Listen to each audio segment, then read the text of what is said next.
Hello everyone and welcome to a quick Steam tutorial. In this video I want to show you how to hide games in Steam and also how to show these hidden games again.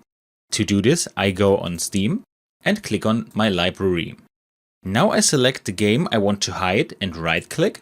I select Manage and hide this game. And now this game is gone. But how do I find it again? It is definitely not in my collections. To show a hidden game, I click on View and Hidden Games at the top.